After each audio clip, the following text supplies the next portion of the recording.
Welcome to Heart with Anna, featuring your host, Anna Jaworski. Our program is a program designed to empower the CHD or congenital heart defect community.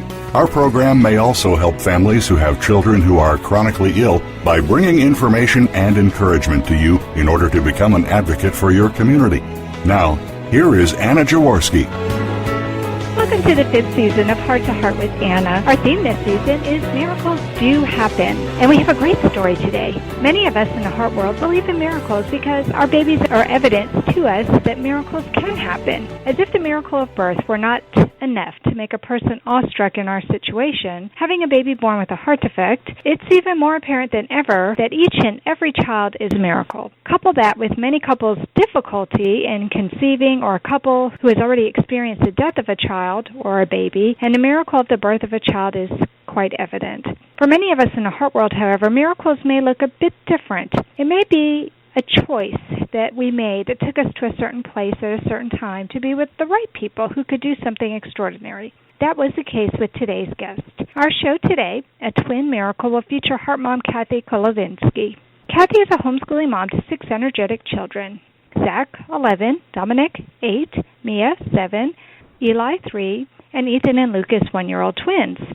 She also has a bonus daughter from her husband's first marriage, Tasha, 16. One of Kathy's twins, Ethan, was born with an obstructed total anomalous pulmonary venous return and required emergency open-heart surgery at 11 hours of age. He had an amazing recovery and went home after only 3.5 weeks. We'll be learning a lot more about Ethan in our show today. Welcome back to Heart with Anna, Kathy. Hi, thanks for having me back. Well, some of you may remember that Kathy was on another show where we talked about twins, and so I always love having these fabulous guests come back and share a little bit more of the story. So I'm really happy that you could be here, and I've so enjoyed reading your blog. You're a very natural mother, and I have a lot of friends who are like that since I was also a homeschooling mom for many years. So I'm in sync with how you are a homeschool mom and providing an organic learning environment for your children. And one thing that you've done that I never did do was to have a home birth. So can you tell us about what it was like to have a home birth and what is involved with that? What's involved? It's really not, actually no, it is really different than having a hospital. It's not that different in that, you see a midwife the same way you would see your OB. Because I live in a midwife-friendly state, you can easily get all of the same prenatal testing that you would have if you were with an OB. So the prenatal care is very comparative to what you would have in an OB's office. You do have to get more supplies for when your baby comes than you would if you were in a hospital, because they have supply the chucks pads and you don't have to worry about messing up their mattresses. I typically shoot for water births. So we always need to find a place for the pool and make sure it's set up and ready to go, and then keep the kids from using it as a trampoline. The midwife brings everything. They like to bounce because it inflates in the bottom, so they like to bounce on it. The midwife brings whatever medical equipment we might need, Dopplers to monitor the baby, oxygen supplies for mom and baby, supplies if there's a hemorrhage, anything that a freestanding birth center would have, she brings in the trunk of her car. One of the things that I really love about home birthing is that I don't have to go anywhere. There's no question as to whether it's time to leave, or we're going to go in too soon, or we're going to go in too late and have the baby on the side of the road. I get to be comfortable in my own space, in my own familiar surroundings, with people that I'm familiar with, my care providers that know me, and they come to me. I don't have to make that unpleasant car ride. Midwives clean everything up. They come and check on you several times after the birth. You get to move into life as a new family right from the get-go. Our older children were actually awake to see our youngest born, and they loved it. It was amazing for them to get to see that. It's kind of hard to describe what it's like. I'm not going to lie, it's hard work and it hurts. So there's no epidurals at home. But working through that process in your own space with people that you've chosen to surround yourself with is incredibly powerful. After our first home birth, my husband kept saying over and over, I can't believe we actually did that. I can't believe we just did that. Partially probably because it actually wound up being unassisted by accident. But it was just really amazing for both of us, and he's one of the biggest home birth dads you'll ever meet now. Wow. Well, you make it sound exciting and, I don't know, like it's supposed to be that way. That's kind of how we feel it is. It's a very different experience, having had both. The feelings are different when you're in your own space versus having to go somewhere else. So we kind of feel like it is supposed to be that way. Hospitals are kind of newfangled when it comes to babies. Really, if you think about history as a whole, hospitals are kind of the new place. People were having babies at home long before there were hospitals, and it's really amazing. Mm-hmm. It sounds amazing. It sounds like it was more relaxing to be in your own environment with your family all around you and without the sterileness that's involved. But I'm married to a nurse. I would worry about all the germs. There's actually, if you think about it, there's actually germs in your home that you're used to and that you're already acclimated to them and your system's acclimated to it. And hospitals are kind of where a lot of sick people go. So, I don't have MRSA at home, and they have MRSA in hospitals. There are pluses and minuses to both, and I think women should really go where they feel most comfortable and where they feel safest. And for me, the majority of the time, that's been at home. So how many home births have you had, Kathy? I have had 3. 3 My first was in the hospital, and then the next 3 were all at home, and then the twins were in the hospital. And so initially you intended for this birth to also be a home birth, I'm guessing, and your OB discovered there were twins. So can you tell me what it was like when you discovered that you were pregnant with twins? To say we were shocked would be an understatement. We found out almost right away at our 9-week ultrasound. I had a fairly nasty miscarriage, and so we got early ultrasounds to make sure everything looked good. And I knew before that appointment was even over, we were going to have an issue with the birth. Our midwife does not catch twins. And that issue completely aside, even though I was carrying the safest kind of twins, neither Joe nor I were completely comfortable having them at home because we were 40 minutes from the hospital we would want to go to if there was a problem. Being in the hospital was simply not an option for me at first. I wasn't even willing to consider it because I had some pretty serious trauma from my son's first delivery, which left me with post-traumatic stress and postpartum depression.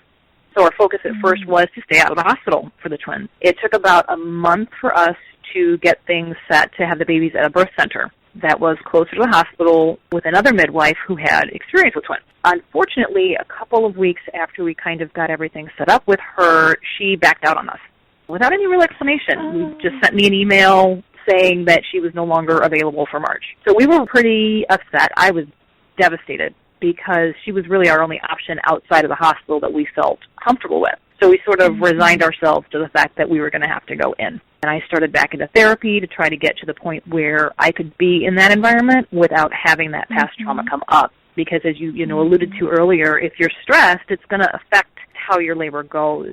So something a lot of people don't know is that when you're having twins, there's procedures that the hospital likes to follow. There's a particular way they like twin labors to go, and there's a way that they want to do things, and pretty much none of that was going to work for me. So we had a lot of serious discussion with the hospital to find out what they could do to try to prevent me from having a traumatic experience due to the history that I have. And they did. I cannot say enough about Columbia St. Mary's staff. There were meetings with the head of or representative of every department that would have been involved with this birth. We met with OB, nursing, anesthesiology, neonatology, risk management, and they accommodated everything we asked for, some of which was unprecedented at that hospital. So they stretched themselves in a way that I never would have thought a hospital would. And looking back on it, I can say I had a great birth, which I never in a million years thought I would be able to say about a hospital birth after my first one.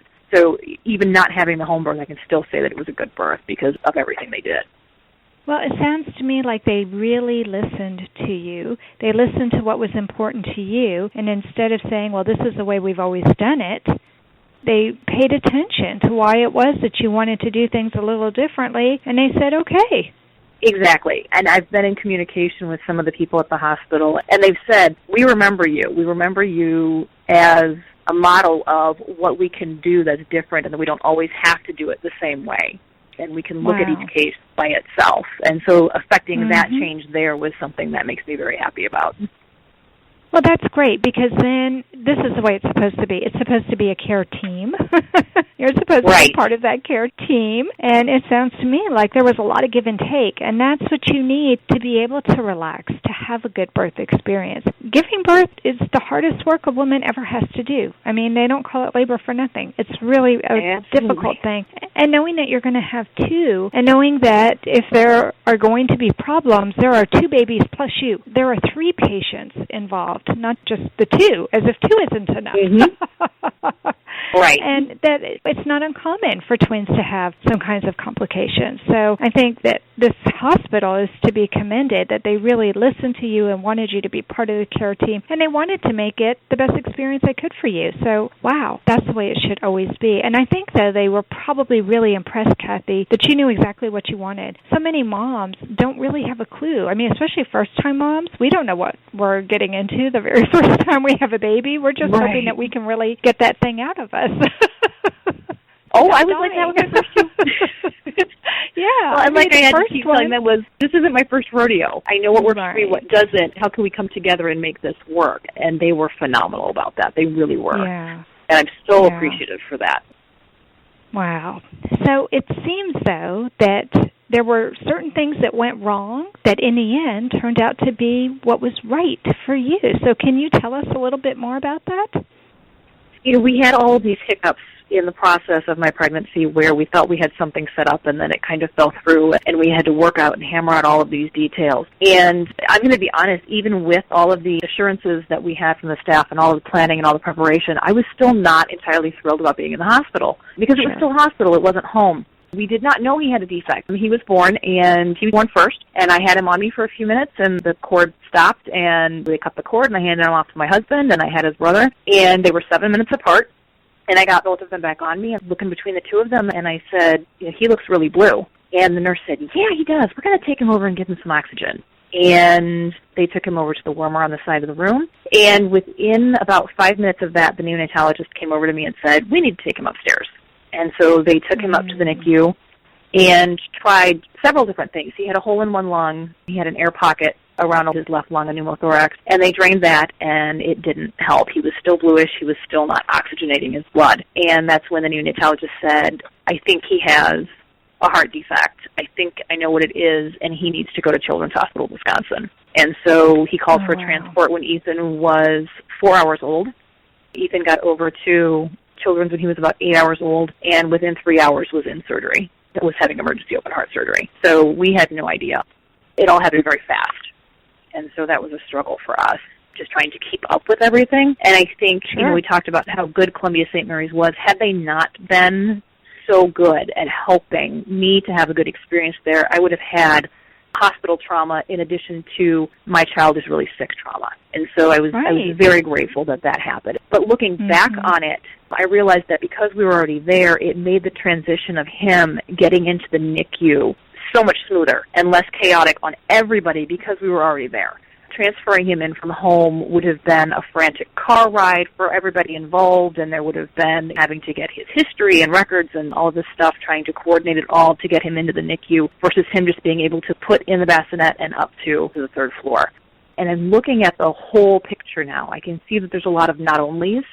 In staying with the theme of the show, more miraculous. Not only were we in a hospital that had a level 3 NICU, we had a neonatologist that had seen ATA-PVR before, which I think helped him recognize it quickly and get him off to where he needed to be to get the help that he needed. He said, I've only had one other of these in several years, but this is what I think it is. Not only did Ethan go to a hospital that could fix his heart, he went to one of the best heart hospitals in the country. Wow. And so we were blessed that we lived where we lived and we were so close to children. Not only did he have amazing surgeons working on him, his after-surgery care was fantastic. All of the doctors, the nurses, the therapists, they were awesome, and they took wonderful care of him, and they took care of us. And if they hadn't been so good, the whole thing would have been even more traumatic. And that's not to say it wasn't traumatic, because it was, but it could have been a lot harder had all of those pieces not fallen into place. So now, a year plus out from it, I can look at all that turmoil that happened during my pregnancy and that happened during that initial part of the birth, and I can say it needed to happen the way that it did in order for us to still have Ethan with us. I love that, all the not-onlys. That's a really interesting way to look at it. No, that's very insightful, don't you think? Well, I thought it up, so that might be bragging. If I say that, I do. Oh, that's what I love about you, Kathy. When I was thinking about this, I kept saying, well, yeah, not only that, but it was this, and not only that, but it was this. And it keeps coming up that way, so I said, let's coin a new phrase, the not onlys. Yeah. No, I love it. I love it because it lets you look at your whole experience in a different light, don't you think? Absolutely. And it really helps you to appreciate. Yeah, I mean, it's not just one thing. It was almost like a snowball effect. Not only did one midwife say no to you, but then another one. Not only did she say yes and then cancel on you, but then you had to find another place. And you're right. Yeah, it was, we don't think we can do that. Well, okay, we'll go ask if we can do that. And, well, we have to get this person's approval and this person's approval and this person's approval. And then the fact that we had a neonatologist that had seen a TPVR before was, in my mind, just beyond strange because there aren't that many of them out there. There aren't. And he was wonderful. I mean, he was wonderful when he realized that it was beyond his scope to be able to care for there. He said he's got to go. Right. And so it was just, there were just so many little pieces. Right. There were just so many little pieces that fell into place exactly the way they needed to be for us to still have him here. And that's been just amazing for me to kind of look back and realize. Yeah, I love it. I absolutely love it. It makes you so grateful for all of those hiccups, as you said. You had all these hiccups, but they were all there for a reason. It was part of a bigger plan, and that bigger plan instilled hope that Ethan would make it. I mean, he was given the best opportunity possible. Well, we need to take a quick commercial break, but don't leave yet because when we come back, Kathy will give us some advice that she has for other mothers who might be expecting twins, especially if they know that one of the twins will be born with a congenital heart defect. Anna Jaworski has written several books to empower the congenital heart defect, or CHD, community. These books can be found at Amazon.com or at her website, www.babyheartspress.com. Her bestseller is The Heart of a Mother, an anthology of stories written by women for women in the CHD community. Anna's other books, My Brother Needs an Operation, The Heart of a Father, and Hypoplastic Left Heart Syndrome, a handbook for parents, will help you understand that you are not alone. Visit babyheartspress.com to find out more. Welcome back to our show, Heart to Heart with Anna, a show for the congenital heart defect community. Today our topic is a twin miracle, and today's guest is Kathy Kolodzinski. And we just finished talking with Kathy about the miracle not only of birth, but of Ethan's special miracle, where his birth involves so much more than what most babies' births do, because not only did he go through the trauma of being born, but then he also had open heart surgery within the first 24 hours of life, which just is amazing. But I want to talk to Kathy now about how Ethan is doing today. So, Kathy, having twins all by itself seems like a bit of a miracle, even though some of the research that I did made me see that it's actually a little bit more common than I thought it was. But one thing seems true, and that is that it's not uncommon for twins to be born prematurely, for them to have developmental issues, and now having a baby with a critical congenital heart defect, you know that that's true for them as well, that they frequently have developmental issues and have other kinds of problems. So tell us how Ethan is doing. We know he has celebrated his first birthday, so that's really exciting. How's he doing compared to his heart-healthy brother, Lucas? Yes, he did have his first birthday. They are actually almost 14 months now, and that was a fun day. And yes, a lot of twins are born prematurely. Thankfully, we didn't have that issue with Ethan. I had worked very hard in my pregnancy to keep them in as long as possible, and it seemed to have worked. I broke my OB's record for longest gestating twin mom. And if he had the typical, lung, and yeah, he told me that, and he just thought it was the strangest thing ever. If he had the typical breathing issues that preemie twins have, I don't know that he would have done as well. So I'm very glad that I kept him in until 39 weeks. Really the only thing he has working against him right now is the congenital heart defect he was born with. He actually had a developmental eval at 13 months. And if you want the hard numbers, his talking was evaluated at 11 months. Neither of the boys are big talkers. They're both kind of quiet, but they're not concerned with that at all. You know, they're not talking speech therapy or anything like that. No, that's really not bad at all. Yeah, his understanding of verbal communication was at 13 months, so right where he should be. Oh, wow. And then his logic and his gross motor and his fine motor skills were all 15 to 16 months. So he's actually ahead of the game in that regard. That's great. Yeah, and Lucas is right there with him. They're doing pretty much the same things.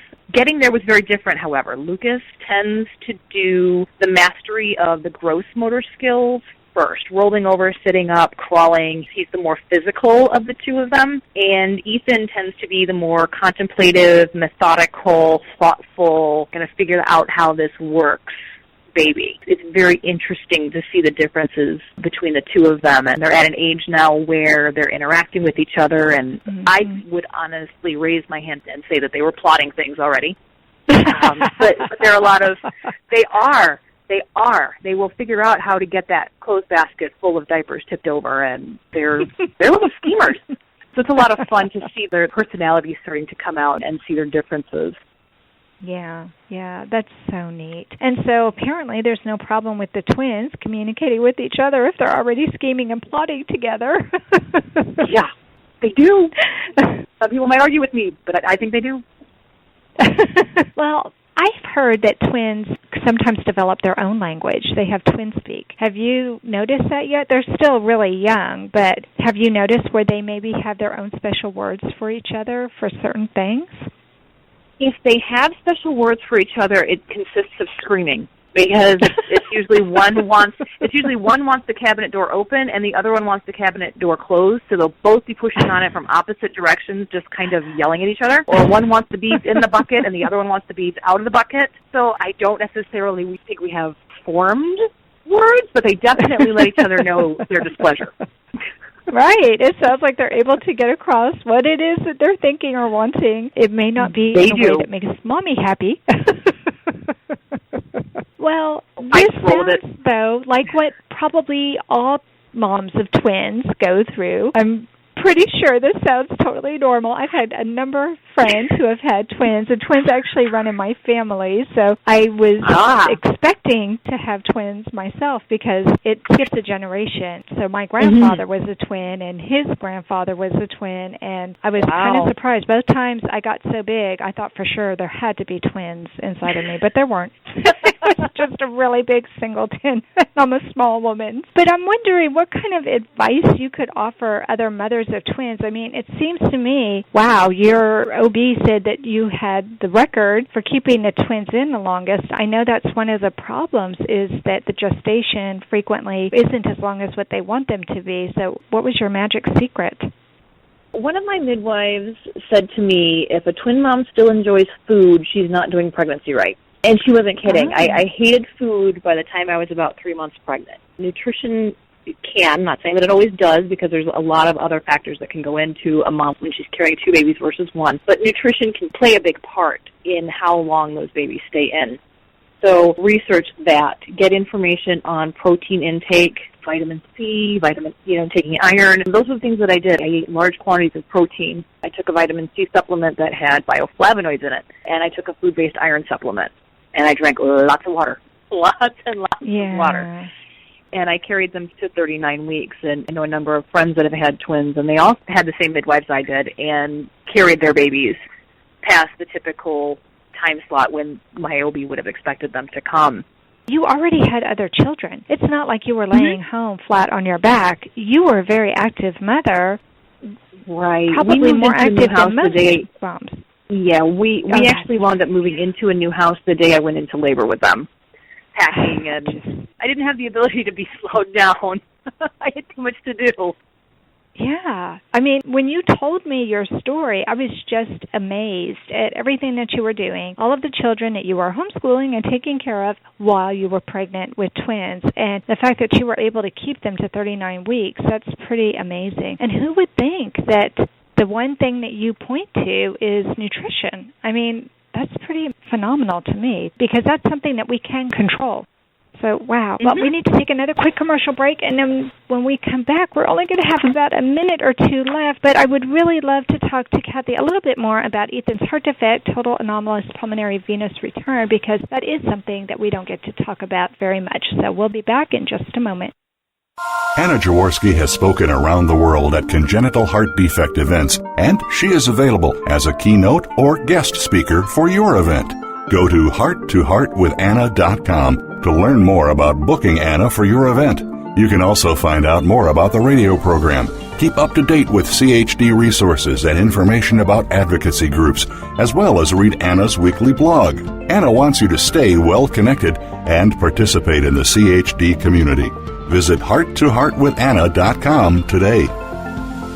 Welcome back to our show, Heart to Heart with Anna, a show for the congenital heart defect community. Our topic today is a twin miracle, and our guest is Kathy Kolodzinski. And we've had a great show talking about twins, how to have a healthy twin birth, the miracle of Ethan's birth, and what happens when you have an undiagnosed congenital heart defect with a twin. And that's what I'd like to focus on in this last little bit that we have, and that is talking about Ethan's specific congenital heart defect, which is total anomalous pulmonary venous return, which, oh my goodness, is that enough of a mouthful to say? It's also a fairly rare heart defect, and there aren't a whole lot of adults that I know of who have it, but the ones that I do know have actually been able to lead fairly normal lives. So, Kathy, tell us how Ethan is going. You said that as far as development, he seems to be doing pretty well, and that it is only his heart defect right now that you're still focusing on. But tell us what the doctors have said regarding his future, regarding his heart defect.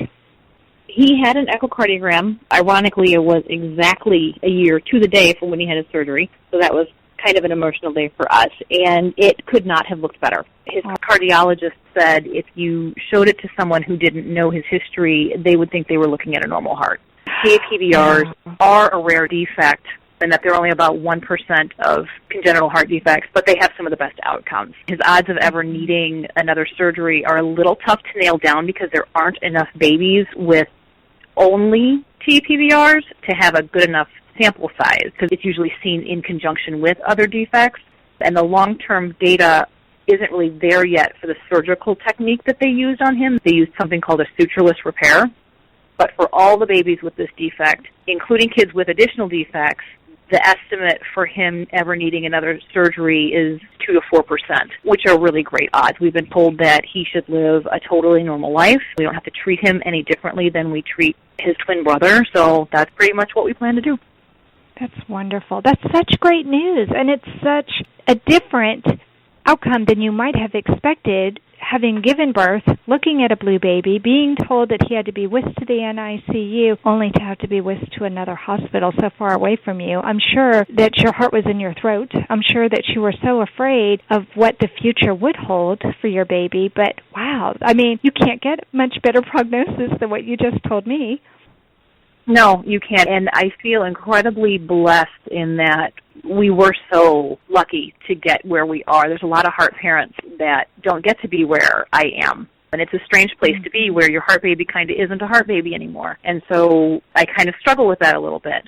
There's something akin to survivor's guilt, I guess you could say, because it was scary, and we just didn't know. We had no idea what a world we were getting thrust into when we were told your baby has a heart defect. And so for us to come out on the other side of all of that with him being essentially normal is a miracle.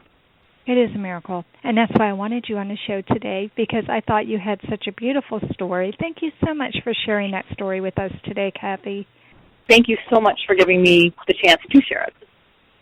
Well, I just love it. It's a beautiful story, and that does conclude the first episode of Season 5. I'm so happy everybody got a chance to come back and listen to such a beautiful story for us to start out Season 5. So please come back next Tuesday at noon Eastern Time, and until then, please like and find us on Facebook and check out our website, hearttoheartwithanna.com, and our Cafe Press Boutique, and follow our radio show on Spreaker or Blog Talk Radio. Remember, my friends, you are not alone.